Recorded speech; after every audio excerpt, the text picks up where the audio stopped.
There are children in here, are there? There's a little child, but they're cool. Cover the It's just incorrect, but. Illustrators. So uniquely so, these folks draw and they write picture books.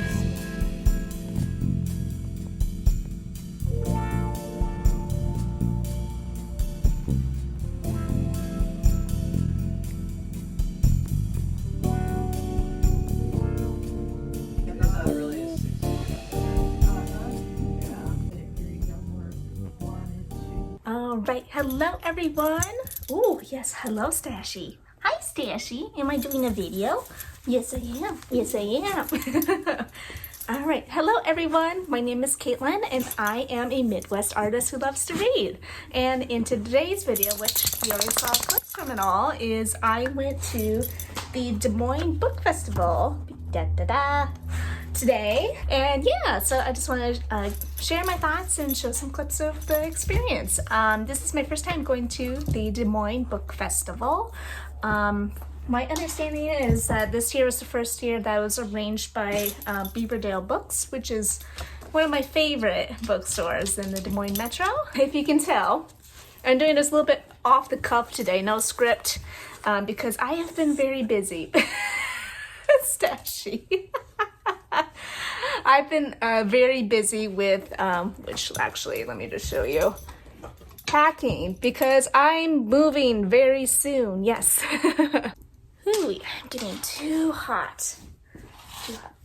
But yes, so I am moving very soon. So that's why this channel has been a little bit inactive as of late. I've just been focusing on packing and getting that all situated, as well as finishing up my graphic novel, which if you don't know, it's Dear Samar. I kind of talked about how I was finishing it up in my last video about how to make a webcomic. So if you're interested in learning more about that, feel free to check out that video. But yeah, so I just wanted to give you that little bit of a life update.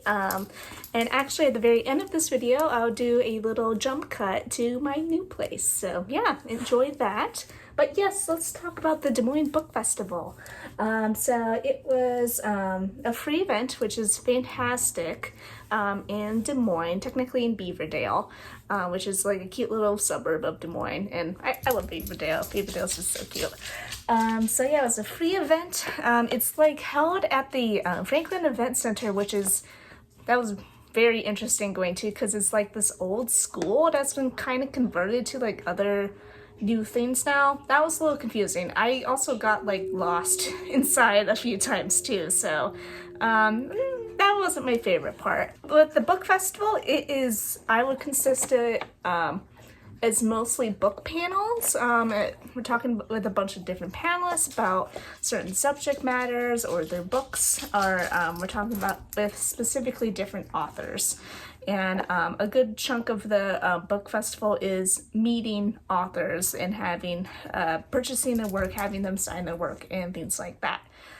With my experience of going to like a couple cons in the past, again, San Diego Comic-Con has kind of that's kind of like the creme de la creme, right, of like cons out there. So that kind of unfortunately now shapes all my con experiences.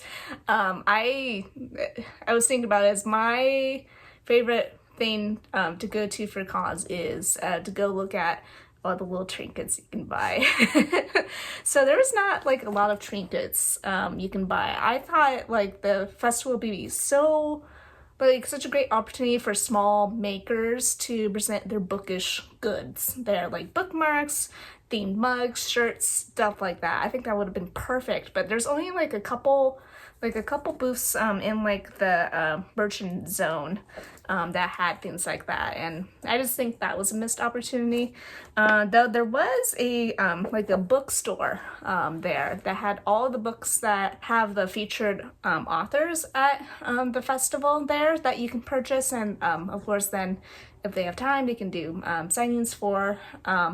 And then they also have some books available that are recommendations of other bookstores in Des Moines. So like a couple bookstores, like for example the Little Book, they were doing a panel that they talked about different graphic novels for all ages. So they had a small section on the table of books they recommend that they're going to talk about in their panel of graphic novels for all ages. So that was all there to purchase as well. All right, as for the panels, I went to 2 panels. The first panel that I went to, that was to me, the main draw of going to the book festival is the quote unquote, is it hot in here or is it my book? Which featured authors Chloe Angel, Denise Williams, and Lee Michaels, when it was moderated by Tracy Garbus Graves. And as the title describes, it talks about romance books and sex positivity in romance books. And it was such a fun little chat to go to. So my main draw was Denise Williams, who is actually a Des Moines local author who has made several very popular romance books. My favorite of hers is Do You Take This Man, which is like a just kind of like a wedding planner, like rom-com kind of book, and I love that book. I love that book so much. So I have like a little bit of like a fangirl crush on her, actually. So it was really fun to see her talk during the panel, and like she's just very funny. It was very enlightening to hear her point of view on things. She's very, oh my gosh, well spoken, and she does classes at Iowa State too. With now specifically about like romance books and stuff like that, and it would be so fun to have a class with her at Iowa State. That was such a fun little chat, especially since I've been very much going into like niche genre fiction as of late, and it was just fun to hear a little bit more of a deep dive on romance novels. All right, and the second and final panel that I went to was, if I can actually find the name of it, give me 1 second. I found it. So it is Drawing Readers, Words from Book Illustrators, with Clara Sedovic, Paula Kerman, Sarah Becken, and it was moderated by Nick Roth. And I was personally aware of Nick Roth, who is a Des Moines area muralist and also does picture books, comic books, and stuff like that. You can actually see his mural at the Little Book, which very beautiful. Very lovely. And actually, I was also aware of Sarah Becan. It wasn't until like they started talking about her work, so I was just like, oh wait, actually I own one of those books. She does the like how to make ramen, how to make bread, like graphic novel comic books, cooking books out there. And I have the How to Make Ramen cooking book that she's done, and the illustrations are just, they're gorgeous. So it was really fun to hear her process, as well as the rest of the panelists process as well. And it was just great to hear about their inspirations, their working methods, how it was all very, it varied between them all, like how they like to work, their own experiences, because some of them are, they do consistent like work for publishers versus one of them does a lot of portraiture, and she sounded like it was like hybrid self-publishing, which was very interesting. She has more of a fine art background and also a background of teaching, so it was really cool to hear all of their views, to hear their words. Yes. And I asked a question about like trying to find community with artists, because that's personally been a struggle for me, like since I graduated from art college, and they gave me lots of great advice with that, including there's like a coffee talk or something like that that happens monthly at Mainstream. Is it Mainstream? Mainframe, which is like a art collective in Des Moines. So I'll be very interested in trying that out. Okay, here is the fun part of the video. And Stashy, like usual, he's gonna chomp on his bone. Don't worry about him. So I'm gonna do like a little book haul. So the first 2 books I got from the bookstore at the festival. So they're actually, both of these books, they're not from the like a bookstore recommends this book section. They're both from like, these are some of the featured authors from this event, the festival event. So for the first one, I did not see where specifically, like which panel or like which person from this book is doing like a panel, so I don't have the information for that, unfortunately. But it's a graphic novel that recently came out that I was quite interested in. It is The Other Side of Tomorrow. The words are by Tina Cho, and the art is by Deb J.J. Lee. Their art is quite gorgeous in this. It's a fiction book about North Koreans who were attempting to flee North Korea. And it's about told in perspective of younger people. And I mean, just look at that. This beautiful, beautiful art. Gorgeous. So I know I had to get a copy of this. It's like very like watercolor inspired. And I've been, even though I believe this is a fiction book, I've been on like a nonfiction kick lately. So this will be a great book to read. And then the second book I got, so this person is actually one of the like big headline panelists that they're having at the festival. I debated going on seeing his presentation. It's just a little bit too late in the day, and I actually haven't read any of his work yet, but it's his work is something I've been very interested in reading. So the book I got was Hanif Abdurraqib's, please excuse me if I got that wrong, but They Can't Kill Us Until They Kill Us, which he does a lot of nonfiction works. His most famous works like this, and then there's another book that he has out. Okay, well, I can't find it, but he has some other works out there that talk about Black culture, music, like dance, and he's very well known for books like that. He also has a book that talks about basketball, and then he has a couple other works out. I think one was like a book of poetry. So he has a widespread of wonderfully highly praised books out there. So that panel would have been very interesting to go to. It's just I needed to come home for Stashy and stuff like that, so I decided to nix that. But I'm excited to finally get a copy of his work. All right, and this last stack is in between panels. I'll be honest, I was getting kind of anxious at the end of the first panel, so I was like, oh, maybe I'll just go home now. But I decided to go actually to Beaverdale Books actual bookstore because I was like so nearby. I was just like, oh, I should go over there. It's such a treat to go over there. So I went and I browsed for a little bit. I browsed for enough time to actually just go to the Book Illustrator panel like right away. So I was like, well, you know what, that was a good choice. But anyway, so I went to Beaverdale Books. Again, love Beaverdale Books.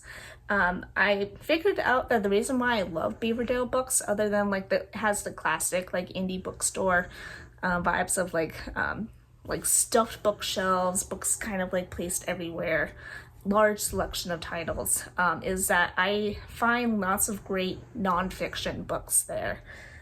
So speaking of nonfiction books, the two nonfiction books that I got, this first one was a recommendation from Dog-Eared Books, which I go to one of their book clubs, so they have book club presenters, and they have like Bailey and Mariah, they have the best recommendations for books there, so I get a lot of recommendations from there now. So the book I got is One Day Everyone Will Have Always Been Against Us by Omar El Akkad. Here is the title of it, and the title is inspiration of a tweet that he did, which let me just do the full tweet. So the context is in 2023, so it's like 3 weeks after the bombing in Gaza. So he put out a tweet: one day when it's safe, when there's no personal downside to calling a thing what it is, when it's too late to hold anyone accountable, everyone will have always been against this. And this talks about his perspective of what's going on in the East, as well as like living in being an immigrant in the West. And at first when I was recommended this, I thought like, oh maybe I'll just like listen to it on audiobook, because I love to listen to nonfiction on audiobooks. But I flipped through the book at Beaverdale Books, and I was like, I read the first like paragraph. I was like, wow, this is excellently written. I need to annotate this. So I'm very, very glad to have gotten this book. And the second nonfiction book I got was kind of like an out of the blue pick, but it is the Stonewall Reader, which is the Penguins Classics book. So this is basically a selection of writings all in relation to Stonewall and during the time and like the 60s when there's lots of civil rights protests, of gay rights protests, before and after the Stonewall riots. So, and then finally, last book that I got was, I'm pretty sure it's another recommendations from Dog-Eared Books, I think from Bailey. So it is Dead Astronauts by Jeff Vandermeer. So Jeff Vandermeer is most well known for the Annihilation series. And I read the first book in the Annihilation series and I loved it. I thought it was fantastic. It was a great audiobook read. And then I tried the second book. It was very different from the first book. I decided not to do it. But they're kind of like singular novels in that series, so whatever. But I really enjoyed the writing in that first book. So this is basically a short story collection that like it deals with like the sci-fi, the weird. It's very experimental with how it's like writing its story. So like here is like one section of it that like when I like flipped it open just to see if like I would enjoy this collection, I was like, oh, I can't do it through audiobook. I need to actually read the physical text of it. So I've just been more of a kick of nonfiction books, of sci-fi and stuff like that. So I feel like this will be a great book to add to my collection. Oh, okay, baby, I'm almost done. So yeah, those are my experiences from the Des Moines Book Festival. I think overall for like a free event, it's fantastic. There's some great conversations, panels going on. Since I'm like a little treasure gremlin, I would have liked more trinkets and stuff to buy, but I mean, I have like 5 books now, and I can supplement those books by going to actually Beaverdale Books. You're okay, honey. So yeah, great experience. I have some more books to read. And as my therapist says, I need to do things that give me joy. And even though I have a whole bookshelf of books that I want to read, I will keep buying more. So yeah, I think this video, it will finally be up in like mid-April or something like that. Because like in a week or two, I'm actually going to be moving. So speaking of which, in a few seconds, you will see me in my new apartment. All right. That's freaking right.